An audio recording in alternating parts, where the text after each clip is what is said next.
You're running rampant, the Hoodzman. En zo beginnen we deze week onze Hiphop Highschool.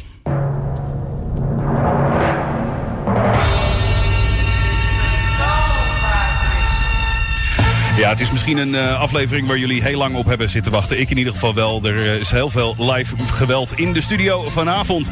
We hebben een heleboel mensen in de studio. Double Trouble die is aanwezig, dus je kunt live cuts en scratches verwachten. Mr. Melt die is er ook en dat geeft een beetje een Italiaans tintje aan de avond. En ook Uniqme die is vanavond aanwezig en ja... Die is toch wel een end van huis. En hij zit ook bij de microfoon. Good evening, Uniqme. How are you? I'm good. How's everybody doing? Glad to be here, man. Yeah, nice. We're glad you're here, too. The Hoodzman. Of course, we didn't just play that for nothing. Because you know a little something about the Hoodzman, don't you? Man, you know, that was the first... that was my first deal, actually, in 1993. Simon Harris from Musical Life. He discovered me.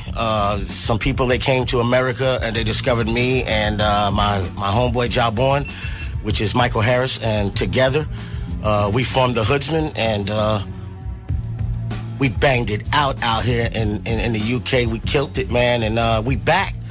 Nice. The 25th anniversary, man, of the Hoodzman. We back with the new EP, man, and it's beautiful, bro. Yeah, it is. It is. We're going to talk about that later on, of course, about the new EP that's coming up. But the Hoodzman, you know, as an American, how did you come into contact with the UK to perform there and have a record deal? Well, we met Andrew Johnson. God bless the dead. Andrew Johnson passed away a couple of years ago, but he's the guy from Brooklyn, New York, who negotiated the deal with us, and it was a good deal. It was a very good deal, and it was very lucrative for two young dudes at the time. Mm-hmm. So, big shout-outs to Jolly Stompers and Andrew Johnson, and that's how we got hooked up. I think Simon Harris was with another partner that, you know those safes that you see in these hotels? Yeah. Like a safe in the hotel? Mm-hmm. Well, one of Simon Harris's friends, he actually owned the safes that are in the hotel. That was his company. Mm-hmm. And he's the one that introduced us to Simon Harris. And the rest was history. So what was it like being American coming to England in a time, you know, as you mentioned, 1993, mm-hmm. when the whole scene exploded in the UK? Right. And I felt like it was a strategic move on Simon Harris's part to really get some guys that were from the birthplace of hip-hop and to really make an impact. And that's exactly what they did. And looking back on that, in the beginning, I was scared. I was nervous. You know what I'm saying? That we had never, you know, to come across waters and to come across countries. And, you know, it was different for us. But when I realized what was going on and the impact that we were having, I was proud. Yeah, I can imagine because, you know, wherever you go worldwide, a hip-hop head is a hip-hop head. Yeah, you're right. You're right. And hip-hop heads are true to the culture. Exactly. So when you had that, you know, UK experience and you came back to the United States, mm-hmm. what had changed for you? Well, when we came back to the United States, we had some money. Oh, yeah, that makes all the difference. Right, yeah. It was different. And it was crazy because in America, they was like, well, y'all got money for no reason. Because in America, they didn't know who the Hoodsmen were. They didn't know who the Hoodsmen were in America. So they were like, well, okay, y'all got money now? How did y'all get the money? And you know, I mean, you know, when the Hoodsmen came out, you have to remember, people need to remember, man, that these rappers today, you guys have an amazing social media. Yep. A thing called social media. When the Hoodsmen dropped, we didn't have that, bro. No. You know what I'm saying? So it was whatever technology was used then, and that's all it was. And so it wasn't until later that they discovered the Hoodsmen in the United States. But over here, we was like stars. So it was different. It was culture shock. It was culture shock to come back home to culture. Yeah, exactly. And be shocked, like... Yeah, that's kind of strange because we were talking about Wu-Tang Clan just before the show. Right. And, you know, Wu-Tang Clan was picked up by Europe, not so much by America, but European music wasn't picked up by America as well. So what was going on there? Was there like an embargo on hip-hop music or something? Well, I'm not really sure what was going on, but I know this. This one thing that I do know. Because me and Russell Jones were like almost best friends. Me and Old Dirty were friends. I'm talking about real friends. Like, I used to be at his house, he used to be at my house all the time. We worked together. We had jobs that we worked together. And when the Wu-Tang Clan first came out, because the first record that came out was Protect Your Neck. Yeah. And I remember it like it was yesterday because I'm so connected with those guys. You know what I'm saying? But when that record came out, it was like, okay, we're in America. Okay, nobody's doing nothing. Nobody's saying nothing. Yeah. Then the Wu-Tang went overseas. Blow. Took off, bro. Yeah. And then they came back home. And then it was love. Because it wasn't no love. Because if you listen to the production of the RZA, at that time, you can imagine the RZA, no production team sound like that. Then. Nope. The RZA sounded, the music sounded very, very raw. Yeah. Extremely the opposite of what hip hop was at the time. Yep. When you're raw like that, it's a shame that your own people don't recognize the greatness. It took the whole Wu to come overseas for them to really realize the greatness. And then America wanted to jump on the bandwagon like, oh, they're one of our own now. So what was the response of the Wu-Tang Clan? Because, I can imagine, we started out here, we're from here. Right. We didn't get no love in the beginning, and all of a sudden we're the bomb. Right. Well, why is that? Fuck y'all now, too. Right. But I think it was a thing of where I just remember, dog, I remember them being in Japan, and no one in the whole Japan knew what they were saying. And we're talking about 20,000 people doing their hand like this. And all they could say in English was, Wu-Tang, Wu-Tang. And I know for Old Dirty, that was like, whoa, this is crazy. So it came back to America. And Hot 97 in New York gave them the love that, Funkmaster Flex and them gave them the love that they were supposed to get. But technically, what people don't really understand is that the Wu-Tang Clan was discovered overseas. That's basically what it boils down to. Wow, never heard that before. They were discovered overseas, bro. Good. And I'm not talking about, and this ain't something that I heard. This is something I'm telling you. It's something you lived. Because a few of these dudes are my homies. And I know them well. Trust me. I was, big shout out to Razor, Heaven Razor, from Sons of Man. Me and Hellraiser have become real close over the months. We've become close. And he didn't even realize it, but I told him, I said, ask your partner about me. Because I toured with Prodigal Son, with Lie the Dog, and 12 O'Clock from Wu. So I've been around these dudes for many, many, many years. And I'm telling you right now, they were discovered overseas. Wow. They didn't get no love like that when they dropped in America. I promise you that. Wow. Well, I always love to hear, these kinds of stories that you normally don't read about in the papers. Right. So have you got any other undiscovered jewels in the hip-hop industry that the world will be like, wow, I didn't know that? Oh, man, I did a show in New York. Yeah. And it was a lot of us performing. But I remember this incident because it had me dying laughing. And he's not alive today, so it was crazy. But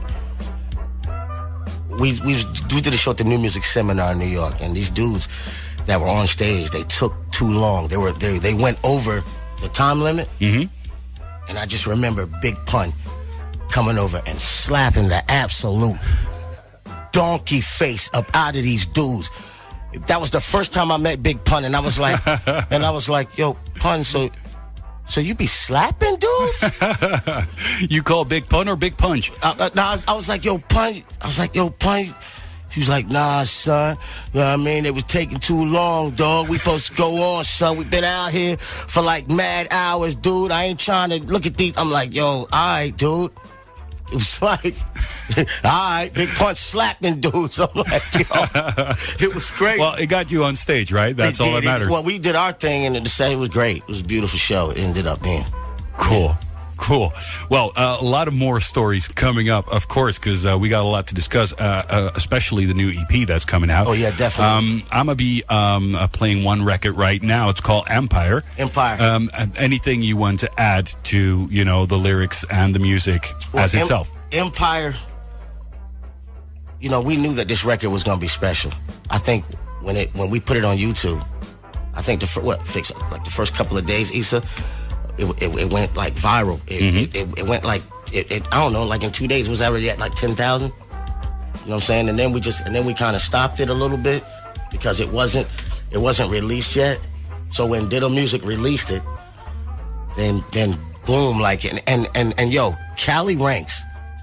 This is a former Def Jam platinum artist, been a friend of mine for 20 some odd years, and he changed the game on this record. And big shout outs to Spec, you know what I'm saying? The Specialist, because he jumped, and his project is coming out soon too on IMG, but he jumped on the record. Cali Ranks killed the hook, and the song is about police brutality. And I want to say this because over here, the police don't carry firearms.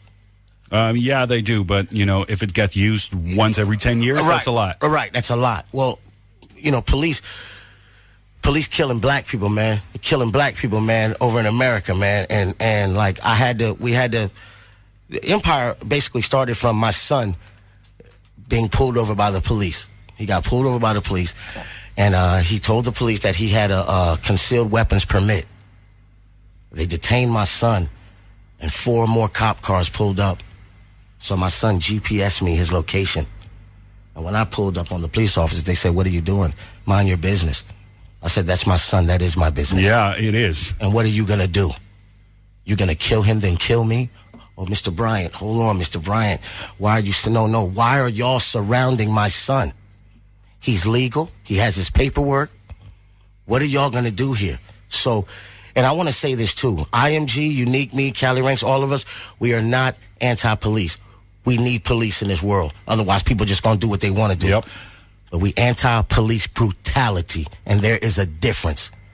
And people have received this record so well. There's a scene in the video where a police officer unloaded the clip on a pedestrian in the car. There's a scene in the video, but what you don't know about that scene is there's a 4-year-old in the back seat of that car. So how can the police unload an entire clip on a pedestrian when there's a 4-year-old in the backseat of that car? The police in America are reckless, disrespectful, and the good cops, they need to get rid of the bad cops. The good cops need to call, and let me be clear, there are plenty of good police officers. But the good ones, they need to expose the bad ones. And that's what we have to do. In America, we have this thing called internal affairs. Yep. And internal affairs those are the monitors who monitor the monitor. And so what that means is these dudes try to get rid of the bad police. But these dudes are killing people and going home on paid leave. You're killing people and you're getting paid to sit home. That bothers me. Yeah, that ain't right. That ain't right, bruh. And so that's what Empire is about. We are exposing, what the police are doing in this country. I mean, just in California, just recently, the dude who they shot 20 times was in his grandmother's backyard. They turned the body over and he had a cell phone there. Somebody screamed he had a gun. He never had a gun. They put 20 in him. Wow. In the back of his grandmother's house. And this is the case upon case. You know what I'm saying? I live 2 exits from where Trayvon Martin was murdered by George Zimmerman. He was in a gated community where he was supposed to be. His father lived there. George Zimmerman stalked him, killed him, went to court, and ran free. Yeah. This is bad. And as you said, unfortunately, it's not isolated incidents. No, this is regularly happening. So it's no coincidence. And that is what Empire is about. So when you see the video for Empire or when you hear this record, listen to the lyrics, because it's real. It's real. It's so surreal, and it's something that we're proud of. It's not every day that you get to fight for a cause, and it's important to have a voice for those who don't have a voice. And if you guys rap and you DJ and if you're not prepared to do that, then you're in the wrong business. If you're not prepared to stand up for those, because you got a platform, bro, and people see you, and people hear you, and they hear your music. If you're not prepared to stand up for those who can't stand up, man, then why are you doing this, bro? You feel me? Exactly. And that's real. And for those who haven't seen the video already or haven't heard the lyrics, now is your time to turn up your radio and listen to Uniqme, Empire. You want me to make an act of faith?